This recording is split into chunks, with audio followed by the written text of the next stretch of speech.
Are you like me and sometimes you're thinking that when you're in the storms of life, you're just waiting for God to come and take away the storm and then you can go back to normal? And you're wondering, why is that not happening yet? Well, today we're going to learn that you don't need to wait for the storm to go, but instead we can learn how to walk above the storm. Yeah, everyone, thanks for joining my short video today. Today we're just going to talk about something that really has been on my heart for the last few weeks, and that is walking through the storms of life, of not just trying to wait out the storm, but actually what can we do in the midst of it. And I was really attracted to the story in the Bible where the disciples are in the boat sailing away and a storm comes, and Jesus is watching them from a hill where he went up to pray. And when he sees them in the storm, he doesn't command the storm to stop from where he's sitting in the hill. He walks down to them walking on the water.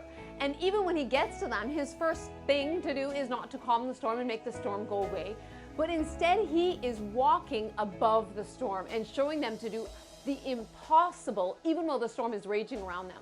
Now, one of them, maybe if you know the story, it's Peter.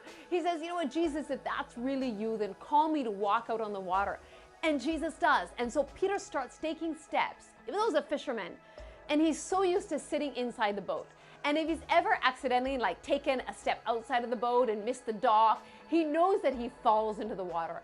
But this night, after Jesus calls him, he gets out and he takes steps on that raging sea, on that water, and in the midst of the wind and all, and actually starts walking towards Jesus. Now, this story is amazing to me. Maybe you know how the story ends and you know that Peter starts sinking into the water and Jesus has to save him. Yeah, that's all true. But to me, the amazing point is that Jesus didn't have to come and immediately calm the storm. He was teaching them instead of waiting for the storm to be peaceful and then go ahead with your normal life, he was trying to teach them how to do the impossible in the midst of the storm. Now, for all of you watching, I know all over the whole world, we've been in this COVID storm for quite a while, okay, quite a few months, but it's not over yet. And although things are loosening up, the economy is going to take a while to get over this. And each one of our lives, we're going to take a while till we can go back and doing the things that we used to do, like me, getting on an airplane and flying around the world. But what I've learned in this, instead of sitting it out and sitting inside and Netflix and chilling and waiting for the storm to end, we can actually do something in the midst of the storm. You can step out of your comfort zone like Peter did, out of the comfort zone, out of the boat, and walk with Jesus in the impossible. And I thought that I want to challenge you today. What is something that you've always wanted to do that you have not been doing?